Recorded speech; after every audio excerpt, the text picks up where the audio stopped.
नमस्कार, स्वागत है आप सभी का। न्यूज वन इंडिया देख रहे हैं आप और मैं हूं आपके साथ कृतिका। बुलेटिन की शुरुआत बड़ी खबरों के साथ करते हैं। उत्तर प्रदेश में योगी सरकार पार्ट 2 के गठन की प्रक्रिया इस वक्त तेज हो चुकी है। आपको बता दें कि आज दिल्ली जाएंगे सीएम योगी आदित्यनाथ और कल प्रधानमंत्री नरेंद्र मोदी से वो मुलाकात कर सकते हैं। सूत्रों के हवाले से ऐसी जानकारी हमें मिल रही है। मुलाकात में मंत्रिमंडल की रूपरेखा भी तय की जा सकती है कि उत्तर प्रदेश का जो मंत्रिमंडल होगा, योगी सरकार का, योगी का जो मंत्रिमंडल होगा, उसमें कौन कौन से नाम होंगे और किन किन व्यक्तियों को क्या कुछ प्रभार दिए जाएंगे, इन तमाम चीजों पर आज चर्चा की जा सकती है पीएम के साथ में, पीएम मोदी के साथ। आपको बता दें कि आज प्रधानमंत्री नरेंद्र मोदी के गुजरात दौरे का आखिरी दिन है।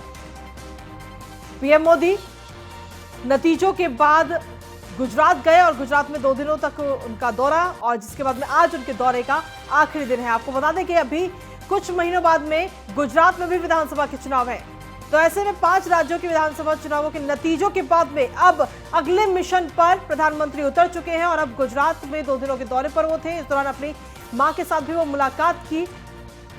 तो बड़ी जानकारी इस वक्त आपको दे रहे हैं। जब प्रधानमंत्री नरेंद्र मोदी गुजरात से दिल्ली वापस आएंगे तो उसके बाद में मुख्यमंत्री योगी आदित्यनाथ से मुलाकात उनकी हो सकती है। ऐसे सूत्रों के हवाले से ये जानकारी हमें मिल रही है। आज दिल्ली आएंगे मुख्यमंत्री योगी आदित्यनाथ और कल प्रधानमंत्री नरेंद्र मोदी से वो मुलाकात कर सकते हैं।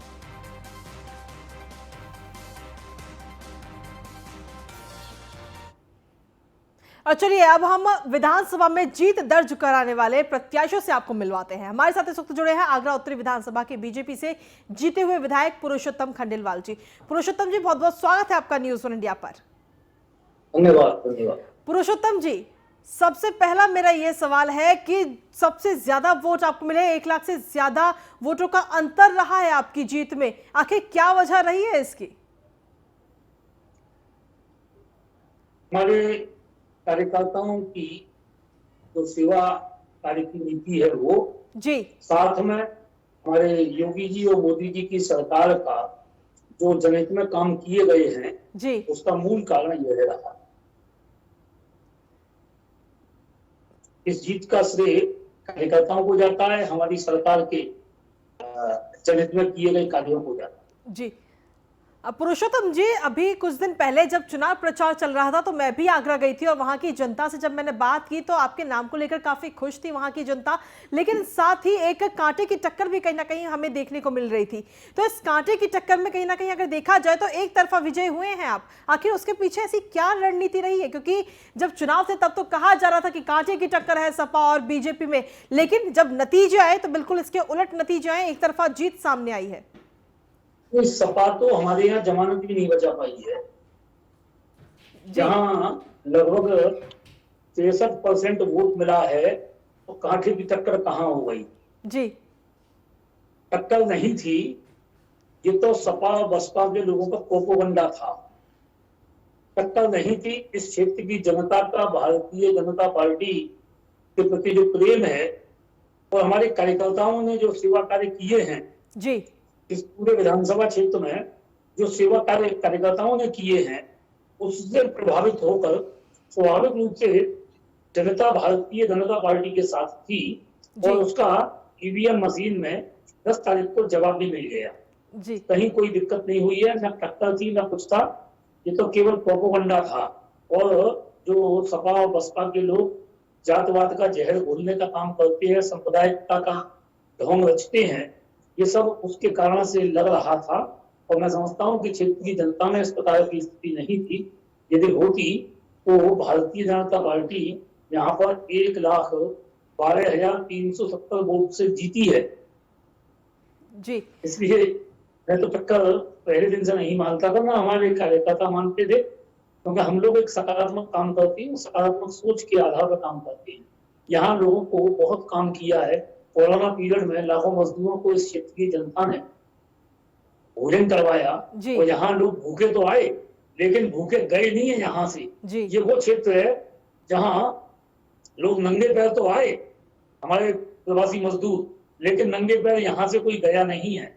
ये समाज सेवियों का क्षेत्र है, यहाँ की जनता में समाज सेवा उनके ब्लड में है। मैं उस क्षेत्र का विधायक हूँ, मैं सौभाग्यशाली हूँ कि ऐसे क्षेत्र की विधायकी करने का मुझे अवसर मिला है। जी, पुरुषोत्तम जी, कई लोगों से हम बात कर रहे हैं तो कुछ लोगों का ये भी कहना है कि इस बार भी मोदी फैक्टर और योगी फैक्टर कहीं ना कहीं चलता हुआ नजर आए प्रदेश में। आपको क्या लगता है, क्या मोदी मैजिक चला है या आपकी मेहनत रंग लाई है? देखिए, मोदी जी, योगी जी हमारी टीम के कप्तान हैं, हमारे नेता हैं।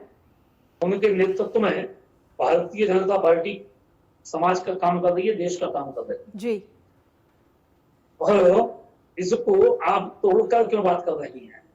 तोड़ने का सवाल नहीं है। मोदी जी, योगी जी, भारतीय जनता पार्टी के कार्यकर्ता, सब बात एक ही है। जी उसमें कहीं कोई फर्क नहीं है, उसको अलग अलग करके मत रखिए। ये तो परिवार के लोगों की बात करिए कि वो एक खानदान की पार्टी है। ये भारतीय जनता पार्टी है।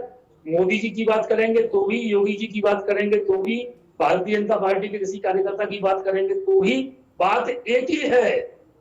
जी कहीं कोई फर्क नहीं है किसी बात में, जी सब एक ही बात है। जी ये सब मोदी जी तो हमारी टीम के बॉस हैं, कप्तान हैं। कप्तान के नेतृत्व में सब पूरी भारतीय जनता पार्टी काम कर रही है। इसलिए श्रेय मोदी जी को जाएगा, श्रेय योगी जी को जाएगा, भारतीय जनता पार्टी के जब उनका नाम लिया जाता है तो भारतीय जनता पार्टी के एक एक कार्यकर्ता को श्रेय जाएगा।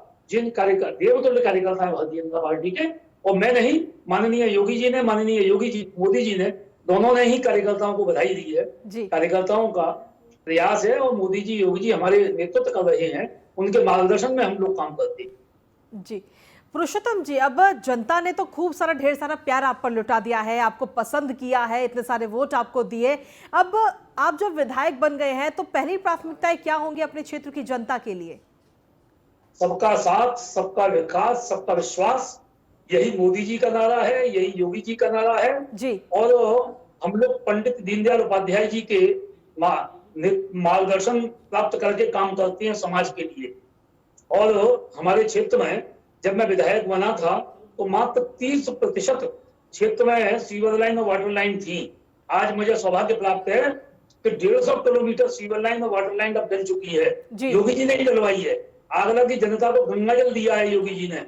जी ये बड़ी बात है। मोदी जी ने ये वायदा 2014 में जब लोकसभा के चुनाव के लिए माननीय मोदी जी आगरा आए थे, उस समय मैं मेरे क्षेत्र का अध्यक्ष था, तो उन्होंने आगरा के पेयजल के संकट के बारे में कहा था, लेकिन अखिलेश सरकार ने कुछ नहीं किया उस पर। फिर बाद में जब 2017 में आदरणीय योगी जी मुख्यमंत्री बने तो उन्होंने आगरा को विश्व का सर्वश्रेष्ठ गंगा जल उपलब्ध कराया।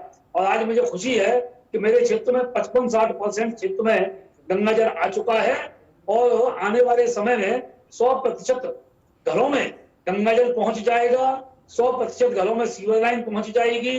जल भराव का भी जहां संकट है उसको भी हमारी नगर निगम हल करेगी, ऐसा मेरा विश्वास है। जी पुरुषोत्तम जी, जब मैं वहां गई थी और लोगों से बातचीत की थी तो एक मुद्दा कहीं ना कहीं ये भी निकलकर सामने आया था कि आवारा पशुओं से लोग काफी ज्यादा परेशान थे। आए दिन वहां पर एक्सीडेंट होते थे आवारा पशुओं की वजह से, तो उसके लिए क्या कुछ उपाय है आपके पास में? पहले से ये काफी कम हुआ है जी। निश्चित रूप से आगरा में, शहर में आवारा पशुओं को पकड़ने का काम नगर निगम के द्वारा समय समय पर करवाया जाता है जी। और बहुत बड़ी संख्या में जो आवारा पशु हैं उनको राजस्थान पहुंचाया भी जाता है।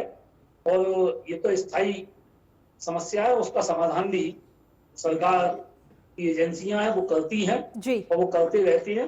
और कुल मिलाकर ये सपा बसपा के लोग केवल चुनाव के समय निकल कर आए थे आगरा में, कभी कोई काम करने के लिए न सपा के लोग आए, न बसपा के लोग आए, न कांग्रेस के लोग आए। कोरोना काल में सब बिलों में घुसे हुए बैठे हुए थे। केवल भारतीय जनता पार्टी और राष्ट्रभक्त समाज सेवियों ने जो सेवा की है उस समय जी, और ये लोग कहीं थे नहीं। हम लोग शमशान घाट पर भी जाते थे, हम लोग हॉस्पिटल्स भी जाते थे, हम सारे काम करते थे, समाज के बीच में रहते थे और ये लोग डर के मारे घरों से नहीं निकलते थे और आगरा में केवल चोरी छुपे बिजुमक फैलाने का काम करते थे। जनता ने करारा जवाब दिया है। आगरा में 9 की 9 सीटें भारतीय जनता पार्टी जीत के आई है और इसके लिए हमारी योगी सरकार की, हमारी मोदी जी की सरकार की योजनाएं, जो लाभकारी योजनाएं थी जनता के लिए, वो सब काम आई हैं। और जनता ने, मैं समझता हूं कि जो जनता की लाभकारी नीतियां थी उसका रिटर्न गिफ्ट सरकार बनाने के रूप में जनता ने भारतीय जनता पार्टी को दिया है। जी, एक आखिरी सवाल और पुरुषोत्तम जी मैं आपसे पूछना चाहूंगी कि अब ताज नगरी आगरा को किस तरीके से और पर्यटन के क्षेत्र में आगे बढ़ाया जाएगा, क्योंकि कोरोना काल में बहुत लोगों को कोशिश थी कि वहां जाया जाए, लेकिन पर्यटन नगरी में कोरोना की वजह से काफी पीछे हो गया है आगरा। तो अब उसको बढ़ाने के लिए, उसको आगे ले जाने के लिए क्या कुछ कदम उठाए जाएंगे? देखिए, मैं आपको एक निवेदन कर दूं कि आगरा बड़ा साहसी लोगों का शहर है, और आगरा में जब सरकार की नाकामी के कारण से कांग्रेस के काल में सुप्रीम कोर्ट में पैरवी न करने के कारण से आगरा उजड़ गया जी, फाउंड्री ट्रेड हमारा खत्म हो गया, तो आगरा के लोगों ने अपने बलबूते पर अपना चांदी का उद्योग प्रारंभ किया, पुरुष का उद्योग और टेक्सटाइल की दृष्टि से रेडीमेड गारमेंट्स का काम आगरा में बहुत तेजी से प्रारंभ हुआ। जी, और आने वाले समय में मैं समझता हूं कि हम लोग आगरा में होटल इंडस्ट्रीज को भी डेवलप करेंगे। आगरा में एक टेक्सटाइल हब बनाने की बात भी है, और सरकार ने सैद्धांतिक रूप से हमारी इस बात को स्वीकार कर लिया है कि रेडीमेड गारमेंट्स बनाने का काम भी आगरा में बहुत तेजी से प्रारंभ हो। पुरुष के काम में इस समय देश में आगरा नंबर 1 है। आगरा का जो उद्योग भी ठीक चले। आगरा पर्यटन नगरी के रूप में ब्रज का एक बहुत बड़ा केंद्र है आगरा, क्योंकि आगरा से ही पूरा ब्रज मथुरा को जोड़ता है। इसलिए आगरा भी मैं समझता हूँ कि आने वाले वर्षों में बहुत अच्छा एक रमणीक स्थल के रूप में विकसित होगा। आगरा में हम लोगों ने भी काफी प्रयास किए हैं और सारे पार्कों को ठीक कराने में लगे हुए हैं। पर्यटन नगरी के रूप में आगरा विकसित हो, ऐसी कोशिश होगी। और एक बात तो आप भी भरोसा कर सकती हैं, पूरा देश भरोसा कर सकता है इस बात के ऊपर, मोदी जी हैं देश में तो मुमकिन है, ऐसे ही उत्तर प्रदेश में योगी जी है तो मुमकिन है। आगरा निश्चित रूप से बहुत अच्छा शहर बनेगा। उत्तर प्रदेश के ही नहीं, देश का एक रमणीक शहर के रूप में आगरा को हम लोग विकसित करेंगे। आगरा के लोगों के लिए जो स्वास्थ्य और शिक्षा और परिवहन की सेवा का सवाल है, उसको हम लोग ठीक करेंगे, ऐसा मेरा विश्वास है। जी, चलिए, बहुत बहुत शुभकामनाएं आपको। और जनता ने जिन उम्मीदों के साथ आपको जिताया है, मैं भी उम्मीद करती हूँ कि आप उनके विश्वास पर खरा उतरेंगे। बहुत बहुत शुक्रिया हमारे साथ जुड़ने के लिए। और इसी सिलसिले में अब हमारे साथ में मेरठ कैंट से नवनिर्वाचित बीजेपी विधायक अमित अग्रवाल जुड़ गए। सीधा उनके पास चलते हैं।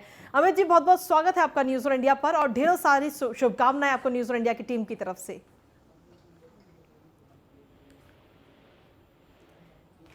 अमित जी, अगर देखा जाए तो विधायक तो आप बन गए हैं, जनता ने भरोसा जताया है आपके ऊपर, लेकिन सबसे पहली प्राथमिकताएं अब क्या होंगी? मोदी जी ने दे लिया था, सबका साथ, सबका विकास और सबका विश्वास। जी, सबका विश्वास जीत लिया है और सबका साथ हमको मिल गया है। तो विकास जो हुआ था, प्रारंभ हुआ था 2014 से, अब वो विकास की पराकाष्ठा पर पहुंचेगा, शिखर पर पहुंचेगा। जी, अमित जी, मैं जानना चाहूंगी कि अब प्राथमिकताएं क्या होंगी? सबसे पहले क्या कुछ मुद्दे, जनता के जो मुद्दे हैं, जिन मुद्दों पर आपने वोट मांगा और जनता ने आप पर भरोसा जताया, सबसे पहले कौन से मुद्दे होंगे जिन पर आप काम करेंगे? स्थानीय मुद्दों की बात कर रहे हैं कि राष्ट्रीय प्रदेश के मुद्दों की बात कर रहे हैं? मैं प्रदेश के मुद्दों की बात कर रही हूँ सर। प्रदेश के मुद्दों में तो सबसे पहले ये जनता के सामने जो हमारे योगी पीठाधीश्वर हैं, वो केवल धुनी वाले बाबा और चिप्स वाले बाबा नहीं है, वो बुलडोजर वाले बाबा हैं जी।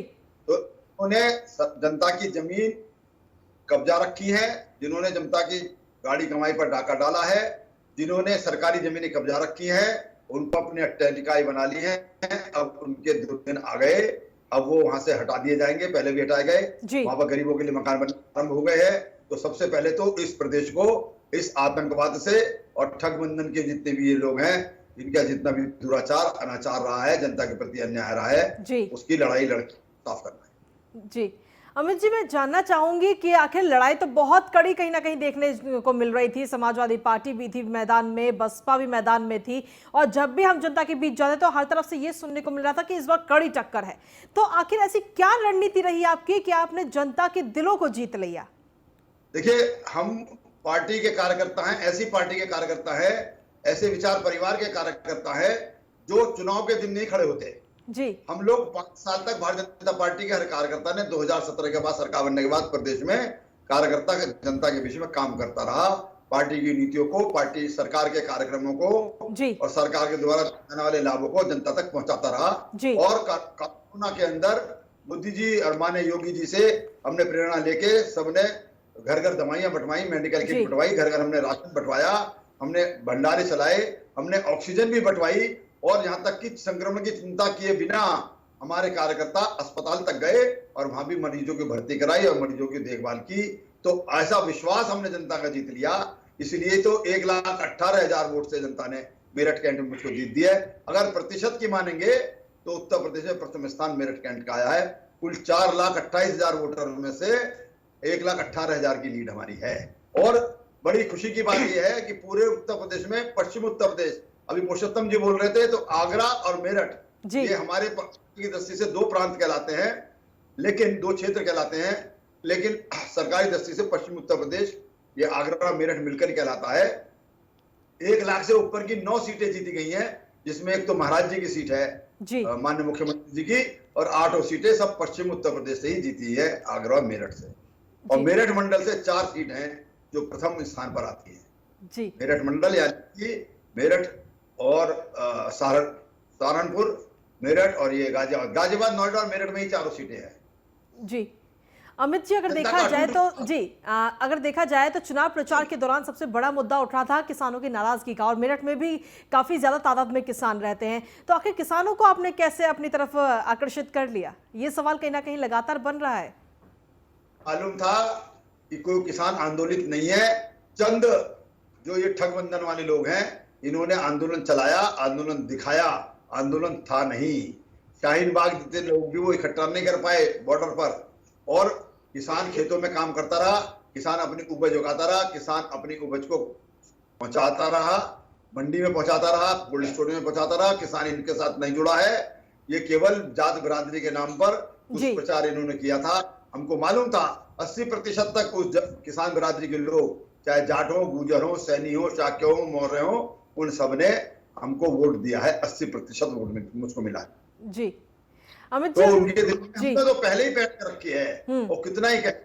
देखिए पिछली बार भी जयंत को हमने मथुरा से हेमा मालिनी जी के चुनाव में हराया था, मैं वहां पे प्रभारी था 2014 में चुनाव का, और हमने बागपत में भी हराया था चौधरी साहब को, अजीत सिंह जी को। तो संजीव बालियान हमारे जाट नेता हैं, जाट क्षेत्र से आते हैं। डॉक्टर सतपाल जी हमारे पुलिस कमिश्नर रहे महाराष्ट्र में, मुंबई में, वो भी वहां से जीते हैं।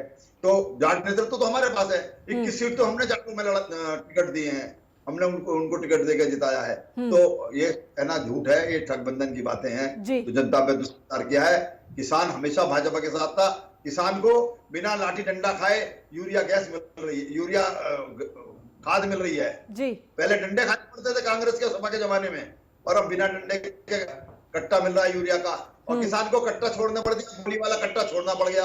वो जाता था ट्यूबवेल चलाने, अब 24 घंटे बिजली आ रही है, रात में जरूरत ही नहीं है, दिन में बिजली आ रही है, किसान बिजली टाइम पे जा रहा है, उसको वो गोली वाला कट्टा लगाने की जरूरत ही नहीं है।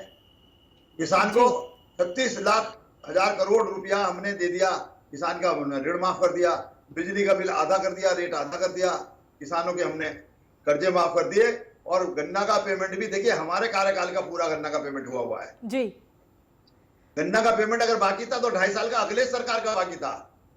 अगर मैं वैश्य बिरादरी से आता हूं, पुरुषोत्तम जी वैश्य बिरादरी से आते हैं, यदि हमारी सलाह ली जाती तो सबसे पहले हम कहते भाई हमारे खाते का पहले क्लियर कर लो, और पिछला उधार तो भैया खाते कमाते देंगे, आपको 6 किस्तों में दे देते, 5 किस्तों में दे देते, हम हर 6 महीने में दे देते। तो किसान यही कहता कि अखिलेश का बकाया है, अखिलेश का बकाया दे रहे हैं योगी जी, अखिलेश का बकाया योगी जी दे रहे हैं, और अपना तो देखो पूरा उतारा हुआ है। हमारा 100% गन्ने का भुगतान हुआ है, जो पिछला बैकलॉग था, उस कारण से ये बातें उठी जी। तो शायद यही वजह है कि किसानों ने इस बार बहुत खुशी के साथ आपको चुना है। हाँ, जानता है कि भारतीय जनता पार्टी के नेतृत्व में ही, उसकी सरकार में ही उसकी खुशहाली है, और खुशहाली दिख रही है। किसान के घर में क्या कमी है इस समय? गैस किसान को मिल रही है, मकान गरीबों के उनके घर खाते में सम्मान राशि जा रही है 6,000 रुपया। किसान को हर चीज उपलब्ध है इस समय जी। लेकिन किसानों की जब भी बात होती है तो एक मुद्दा जरूर उठता है, आवारा पशु, जो किसानों की फसलों को सबसे ज्यादा नुकसान पहुंचा रहे हैं। तो ऐसे में आवारा पशु, जो छुट्टा पशु हैं, उनके लिए क्या कुछ उपाय करेंगे अब आप? उनके लिए महाराज जी ने तो पहली व्यवस्था कर दी है। सब नगर निगमों में, सब नगर पालिकाओं में, सब जिला परिषदों में सबको निर्देश दिए गए हैं। वहां पर गौशालाएं खुल गई हैं, जी। उनके अंदर चारा भेजा जा रहा है। जहाँ कहीं भी बदमाशी हो रही है, वहां जिला पंचायत अध्यक्ष जहाँ हमारा नहीं था या जहाँ हमारा नगर निगम में चेयरमैन नहीं था जी। या कोई मुख्य नगर अधिकारी गड़बड़ कर रहा है, उस वजह से अव्यवस्था रही होगी। जी। लेकिन अब इस शासन में वो दोबारा से उनके पेच कस दिए जाएंगे और निश्चित रूप से किसानों को कोई नुकसान नहीं होगा, किसान की फसल को नुकसान नहीं होगा। जी चलिए, बहुत बहुत शुक्रिया हमारे साथ जुड़ने के लिए। तो अमित अग्रवाल जी हमारे साथ जुड़े हुए थे। आगरा, माफ कीजिएगा, मेरठ कैंट से उनको विधायक चुना गया है, जिस पर उन्होंने साथी जनता का धन्यवाद भी जताया है। इसी के साथ खबरों में आगे बढ़ते हैं और रुक करते हैं इस वक्त की बड़ी खबर का लखनऊ से, जहां पर भारतीय जनता की पार्टी की तारीफ में निषाद पार्टी अध्यक्ष संजय निषाद का बयान सामने आया है। उन्होंने कहा कि पार्टी को जनता का प्यार और स्नेह मिला है। निषाद पार्टी के 5 प्रत्याशी बहुत कम मतों से हारे हैं।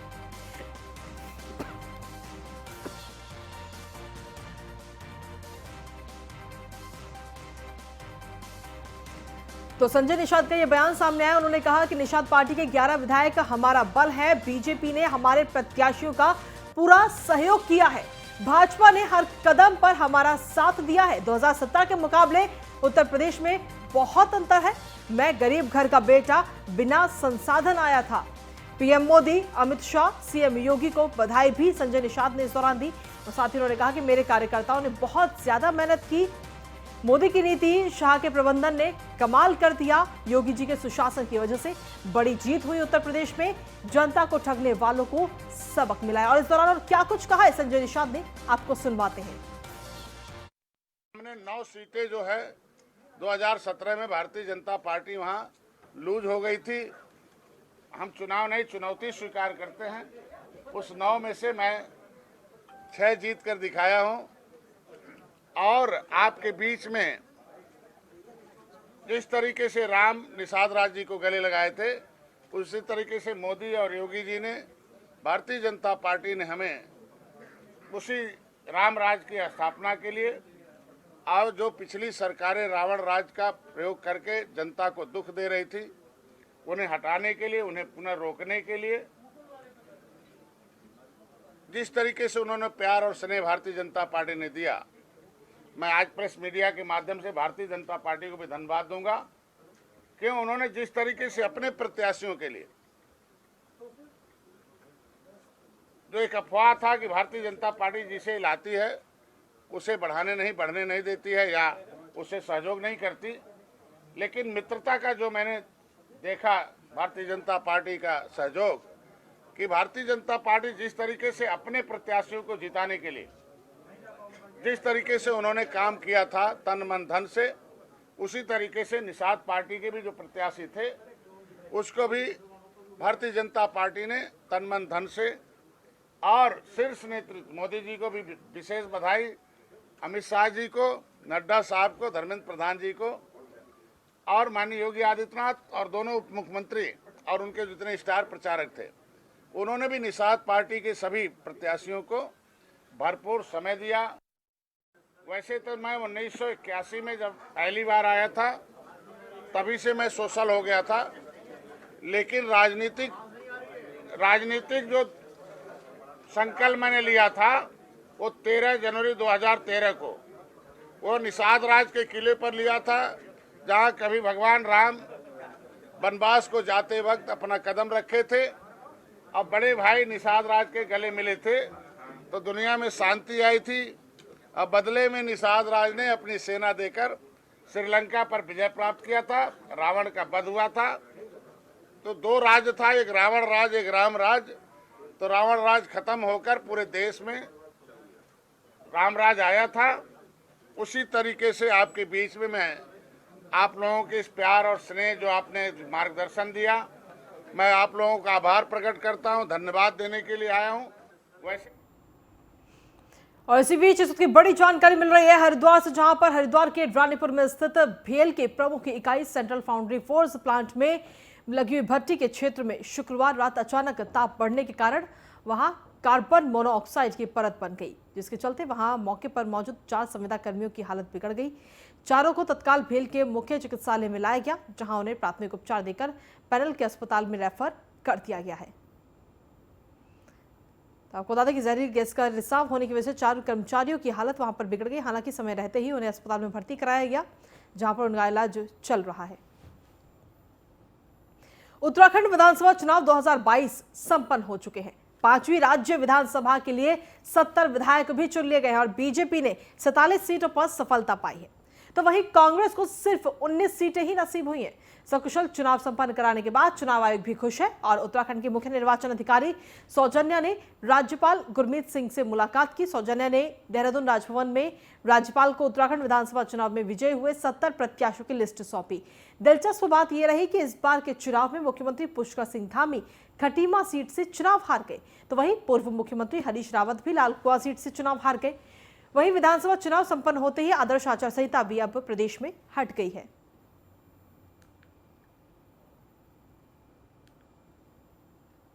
खबरों का सिलसिला न्यूज़ 1 इंडिया पर यूं ही लगातार जारी